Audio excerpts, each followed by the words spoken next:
Hey, how you doing there again, folks? Me again, of course, Brandon Wenzel. Come back at you. Another confession off my Constant Confession series. Yes, indeed, folks, Constant Confession series is a vlog series I've been doing for a little while now, where I like to go over there and I like to yammer on about recent musical events that I've partaken in. It's a place where I get to go over there and confess my concert sins, recount my recreational revelries, and muse over my musical misadventures. It's basically just an opportunity for me to go over there and brag about live music shows that I've attended because, well, I'm a big live music fan and it's my damn channel, so I'm going to do what I want. But we'll get to that. Folks, while I'm doing all that, I'm coming to you from my back room today, which means we get Peter Can Thunderbolt poster back here. Ooh, Peter Can Thunderbolt poster. Whilst I'm doing all that, I am doing something else. What is it? I'm wearing a super cool shirt. Folks, when I wear super cool shirts, I always like to highlight the super cool shirt. What super cool shirt am I wearing for today, though? Happens to be my Discrepancy shirt. Yeah!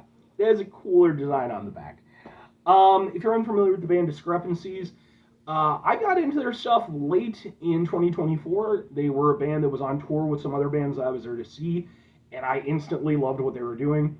They're definitely sort of kind of part of the new generation of like new metal bands that have come out. So, you've got a mix of harsh and clean vocals and rap vocals.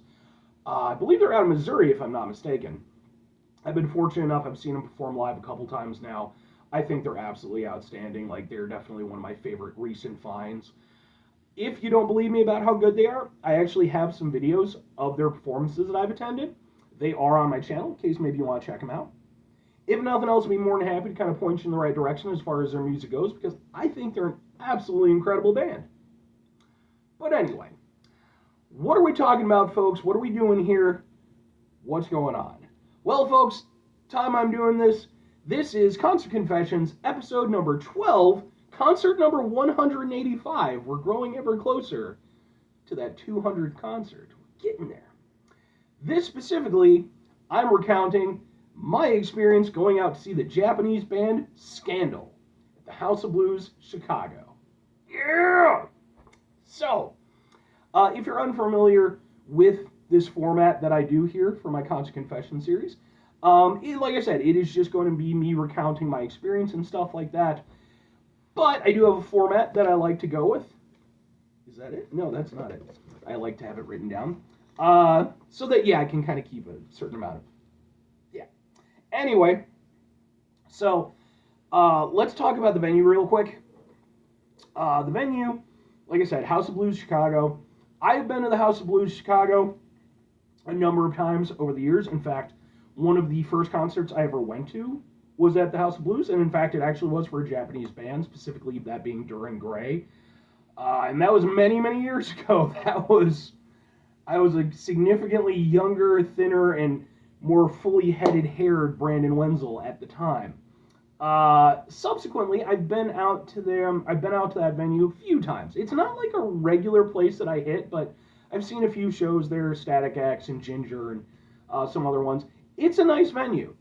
Probably my biggest gripe with it is that it's in downtown Chicago, and I don't like driving into downtown Chicago, so I always commute in, which is fine, but then it does mean that I have to work out, train schedules and, try to figure that whole thing out. But that's not against the venue, it's just, the location. The venue itself is a really nice spot. It has that mix between, being sort of an old style theater, and then, also a concert venue type of scene. It has some weird imagery and stuff throughout the course of like the different event areas and stuff and everything, like artwork and stuff on the wall, which I'd never really noticed before until this time, but hey, good on them. In terms of the venue itself, it's not bad. It works out nicely for bands like Scandal, for bands like, Ginger and stuff like that, where, they can draw a good crowd. They're not going to go over there and sell out an arena or anything by themselves or anything, but they can pull in a good chunk of people, so you want to have that much space. And in terms of everything else, it's got a nice layout to it. The standing room only area is, always pretty nicely set up. And I do appreciate that there's a nice separation between the areas. That does make it kind of easier if you're trying to get around or something like that. About the only thing I've never liked in regards to their layout is where they have the merch area, because it's like in the middle of this hallway that's also where the bathrooms are. And this can and has create a little bit of a clusterfuck effect, especially if you have more than one band performing. It can get really crowded in that hallway really quickly, and trying to get merch can take a really long time. But in this instance, that wasn't that big of a problem. We only had one band playing, so the sound was really nice. One of the benefits to going to a place like the House of Blues is they've been doing it for so long. They have a very professional operation. So, the house lighting is really nice. The sound quality is really good. They know what they're doing. They've worked with, countless incredible artists. So, in that regard, I have nothing but good things to say. And honestly, all things considered, probably my only point of contention that I had in this particular instance was the doors were supposed to open at 7. We didn't actually start moving until about 7:20, and then it took a while for things to really kind of get going before like the line was actually moving properly, and that was getting a little bit frustrating just because the show was going on at 8, and we all like to get inside. So, but was what it was. Other than that, really nice venue, good times. Let's talk about the band, because this is the band of the hour, and it was just one band, that being the aforementioned Scandal. I got into Scandal, and if you're unfamiliar, they're a sort of pop rock band. All girls. They've been doing it for almost 20 years now. In fact, I'll go into that a little bit. I got into their stuff back in like my early 20s, literally back when I was like, still using the computer at my local library, because I didn't have internet access at my house at that time. And yeah, I found their stuff early on YouTube. I really enjoyed it, and I've been a fan ever since. So when I saw the opportunity to make this happen, I was all for it. I did not realize that this was actually the first time they'd been back to Chicago in about 10 years. They were supposed to perform in 2021, but the whole COVID situation was still going on, and one of their members actually tested positive right before the Chicago show. So they had to cancel basically the entire rest of the tour as a result. So that's why when I saw this opportunity, I knew I had to jump on it. And to that end, I'm so happy I did. I knew it was going to be a great time anyway, but like I had such a blast with this. Typically when I go out to shows, if you follow my channel and all, like I'm a big heavy metal guy, and but I like a variety of stuff. I enjoy some hip hop, I enjoy rock, punk. Metal is more my wheelhouse, but I do enjoy other genres. What Scandal does is probably about as far away, maybe, from what I'm usually into, because again, it's very pop rock and stuff like that. Although they have like some genuine, like proper just rock stuff too, and that's actually more what I was familiar with, kind of from some of their older stuff. But yeah, so Scandal were fantastic. Like they came out, it was, and I'll get into the crowd and everything, as I go forward, but like there were a lot of people there. I did not know if that was going to be the case or not. I was kind of worried that it was going to be me and a bunch of tweens, because like I had that happen one time when I went out to see a Japanese band. It was like me and a whole bunch of people much younger than me, and I was like, this isn't weird. But the crowd turned up. It was fantastic, and Scandal themselves were absolutely fantastic. For one thing, they put on a really long set. I think it was around like 18 or so songs, 18 or 19, something like that. So, they brought it. Obviously, being the only band on there, you've got to make it worth it. And with the fact that they hadn't been there in 10 years, yeah, it made sense. They were going to play a really good set, or a really long set. In terms of the songs that they played, it was a nice mix of sort of newer and older stuff. I would have liked to have seen a little bit more older stuff. There were a couple songs in particular I was hoping for, Space Ranger and Hello Goodbye. I would have loved, I know that's not the actual name of it, but I can't think of what the actual name is off the top of my head. Those are probably like my two favorite of their old school tracks. I was really hoping they'd play those, but The tracks they did play were fantastic. They had a nice mix of like heavy bops and again some of like their proper like more sort of rock oriented ones. One thing that really caught me though that like you don't realize when you're just watching music videos or just listening to the tracks, it's like just how much they just like all their songs have this great beat to them. Like they're just almost every song that they played. They did have a few like slower ambient ones too, but almost every song that they played like was like designed, to just get the crowd bouncing and like absolutely went for it. The one thing that was sort of extra cool, because I've seen not many, but I have seen a handful of Japanese bands come over to America and perform, and one of the potential isms that you get with that, I don't want to call it an issue, but is obviously there's a language barrier.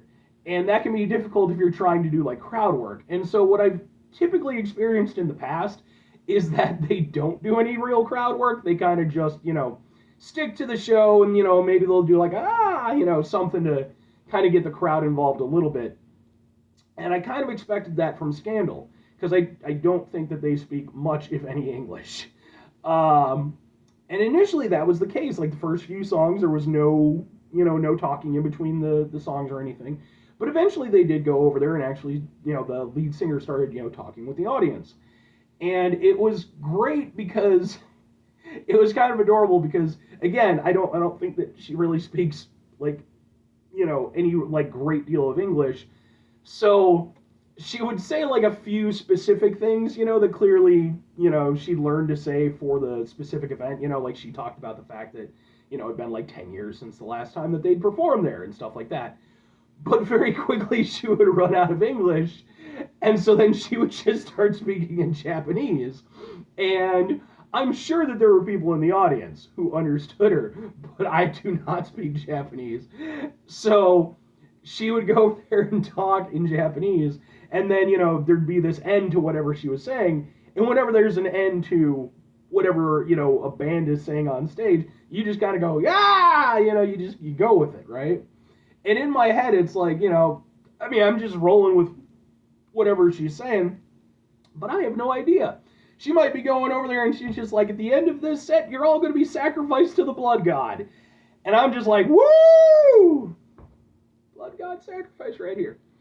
Yeah, so I found that to be I genuinely loved that. I thought that was so cool. Like, I didn't understand it, but then I don't understand, like, the lyrics to that. Some of them have lyrics to their songs and stuff like that, but I just went with it, and I found it to be adorable, and they were so awesome. Like, I got into them, when they were, like, younger than I am now, and so seeing them, still doing it all these years later, still having so much fun energy on stage.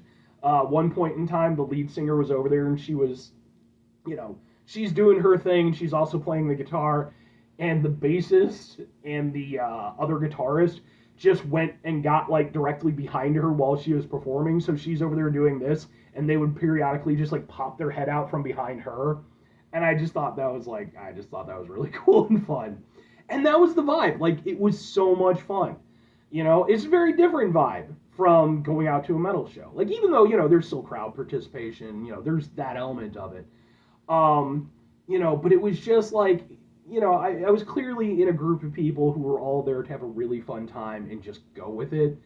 And it was so much fun. And I thought that they did a really, really great job. They did go over there and pull out an encore, which was awesome. I appreciated the fact that they pulled out a couple of old tracks for their encore, which was cool.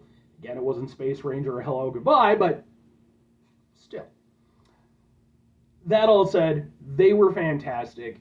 I have nothing but great things to say about my experience. They did mention, again, in the English that they could speak, that next year in 2026, it'll actually be their 20th anniversary. I'm really hoping that they come back around for their 20th.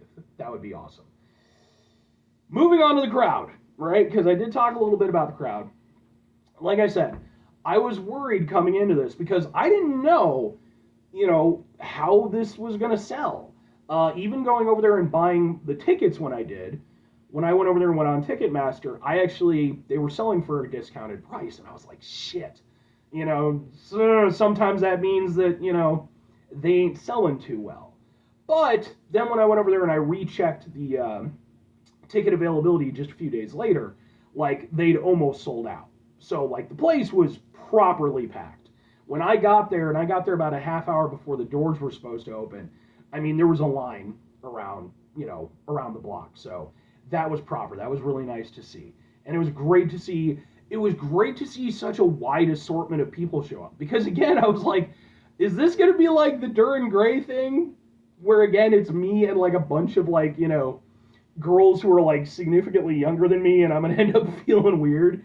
But it was not that at all. It was like a mix of you had, you had like obviously, younger people there, you had older people, you had, like people who did not really look like they would be there for that type of music. You had a few people who were looking like me, very sort of heavy metalish, but, it was really cool. I loved seeing that, because when I go out to a metal show, 99% of the people there look like metalheads, because we're metalheads.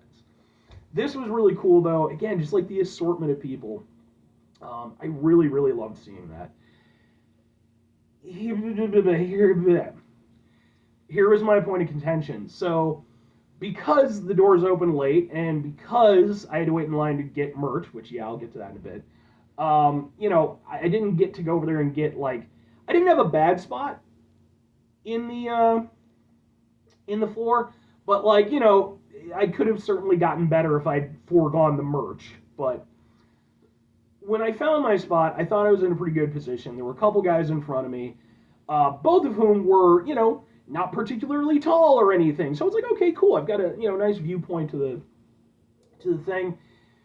This is where it became a little bit of an issue, though. I did not realize, because how could I have, that the two guys that I was going to be in front of were the two most flamboyant people in the entire crowd. They were just going. And like, and that's fine. I don't want to harsh on anybody for enjoying, hey, let the music move you. But it is important to remember that you are around other people and what you do impacts their experience. This became an issue when the one guy, who thankfully was slightly to the side of me, but still sort of in my immediate viewpoint area, he decided that he was going to go over there and bring in his own glow sticks. And he was just going to glow it up. And to this individual, I would just say in the future, it's a concert, not a rave. They have house lights that they pay a lot of money for and that I'm paying to see. I don't need you to do that and obstruct my view while I'm trying. Like, you don't need to do that. Enjoy yourself, but again, remember. And the funny thing was that, like I said, he was slightly to my side, so it wasn't too bad. The guy who was directly to my side was like the most stoic person there. I don't think he moved once to any of it. And that's not to shit on him, just, I have to imagine he wanted to kill the guy in front of me, or the guy in front of him, because, again, all the glow stick stuff. He was also filming a lot of stuff, which is fine. I take videos and stuff, too. But not only did he film a lot, which did get to be a little bit frustrating, but again, okay, he had one of those stupid phone cases that folds down, so it's literally twice the amount of space. If you're going to go to concerts and you're going to film stuff, get an appropriate case. I'm just saying. Now, the guy who was directly in front of me wasn't quite as bad, but he had a lot of nervous energy, and I don't think he knew exactly what to do with it. So he was just kind of getting into it. And, like, he was putting shoulders into it, and he was just... like, and again, let the music move you. It's good. But try to gauge based on the people around you, right? Because if you're doing a lot of hand gestures and a lot of stuff when nobody else is, that's going to start to irritate the shit out of people. Because if we're all doing it, okay, like they went over there and they have a song, Everybody Say Yeah, right? And everybody say, yeah, everybody's involved. It's a group activity. If you're the outlier and you're just the only person doing that, again, it really does start, and it was just like, there were a few times where I kind of wanted to grab him by the head and just shake him. Just be like, stop it. Just dial it back 2 notches. Because he definitely came off like, and I say this as, like, the guy was super nice, so I'm not trying to shit on him or anything. But he came off like one of those guys who I went to school with, because, like, I'm a nerd, right? Look at me. I'm this guy. But, like, I'm a nerd typically who had enough self-awareness to not be, like, overly nerdy with it. You know, like, I still tried to, I was like, okay, I have my passions, but I'm going to. This guy came off like one of those nerds that I would go to school with, where they were just too much with it, and it's like, this is why you get bullied. And I'm not saying that's okay. Don't bully people for their, but it was just like, a couple notches, brother. Couple notches. That said, though, the other guy who was to my immediate right was this awesome Asian guy. And, like, we were just fucking, man, like, we fucking vibed. We went over there at one point. He just went over there. I looked at him. He looked at me. We just fucking, yeah, like, we were so, when the encore, when they went off for the encore, me and him were like, encore. We just kept that shit rolling. So, with the exception of the two guys in front being a little bit disruptive, and again, I appreciate that they were loving what they were doing. I'm just saying, please be aware of the people around you. It was a fucking blast. And the crowd was actually really awesome. So, yeah. Let's move on to the merch real quick here.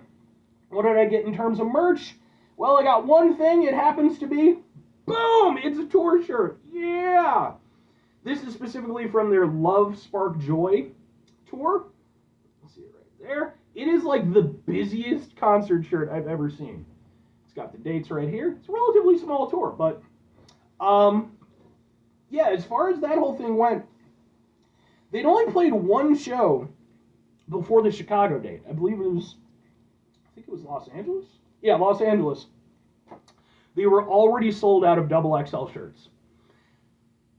Bands, if you're going to come to America, do not underestimate the fat of America, okay? Just buy a lot of double X. Thankfully, they had XL available, and I was like, okay, so, because there was no way I was leaving without merch, right? So I got my 1X shirt, and it actually fits nicely, too, so I've lost a few pounds lately. So yeah, it's a cool shirt. It's always great to go over there, plus, you get to support the band. The only other thing I got, and it's not exactly merch, I picked it up off the floor after everything was said and done. Boom! This was a reserved seating ticket for Dolan, apparently. And as Dolan apparently left it on the floor, I did go over there and pick it up and decided, it'll be a memento of the thing. But there's the incredibly beautiful ladies of Scandal. One thing that was kind of interesting with Scandal themselves was they came out in jumpsuits. They performed like 90% of the set in jumpsuits for some reason, which was like, if you've ever seen them in music videos and stuff, they dress very flamboyantly in some of their stuff. So I was like, oh, okay, jumpsuits. Not a knock, just interesting choice. Anyway, so that's all the merch I got. Let's talk about pros and cons. I'll give it a grade real quick. Pros and cons, great venue, really nice sound. Have to, like, if you watch my previous episode, which I know none of you did, but just in case you did, where I went out to see Killer's Confession, I had all kinds of issues with the sound mixing there. This was the exact opposite. Sound came through nice and clear, really nicely done, great professional setup. And again, the House of Blues, it's an iconic venue, so the crowd, I was so happy to see that place filled out. I was happy to see the assortment of people there, and just the friendly energy that was throughout the entire experience. Like, it was a really, really strong crowd. I loved it. The band themselves, 10 years, finally getting back to Chicago. I mean, they just, it would have been interesting to see them 10 years ago. I imagine there would have been a little bit more exuberant movement. But at the same time, it was so cool to see them now, doing this, all these years later, and still just having so much fun with it and having such great energy and, like, the crowd just being so behind them. It was a really nice, warm feeling, like, the entire time. So, cons, would have been nice to get some XL shirts or double XL shirts. I'm just saying. I'm just saying. Again, the wait time at the beginning, it would have been nice if they could have got that set up, because then you could have, again, we could have got things figured out a little bit earlier. Maybe could have got a little bit better position in the floor. But, and then really, And I say it as sort of a limited con, but again, just the two guys in front of me because, again, it was just a little bit much. A little bit much, guys. I'm not saying a lot, I'm just saying a little bit. You're both good dudes. I appreciate the love you put out there, but just again, remember, it's a little bit. Let's talk about the final grade. For this one, overall, going to see Scandal at the House of Blues, I'm giving it a straight up A. There was not much to dislike. Again, about the worst thing was just, the two overly exuberant guys in front of me, and even that was at the very least well-intentioned, and, they, again, seemed like really nice guys. So, but the whole experience was really, really fun, and it was just a really great way, again, being normally at metal shows and stuff like that, it's great to have these breaks every now and again for me and to, go out and experience other types of music in that setting. And I really, really loved that. I thought it was fantastic. So, overall, like I said, definitely an A. Let's end this out real quick because I'm sure I'm running out of time on my battery here. Folks, I don't have a good outro for this series. I probably never will because I don't do them often enough to properly practice one. But, folks, please remember, go out and support live music, buy merch when you're out there. It is so important that we support the artists that we love. Fuck Spotify, fuck spins, all that shit. That does not help them, unless you're talking about Taylor Swift and them, and they don't fucking need the help. Go out and support, live music. Buy a CD every now and again, even if you're never going to listen to it, just... Anyway, enjoy yourself, and please remember, if you're going to be out at a show, try to be self-aware of yourself and the people around you. So, anyway, bye!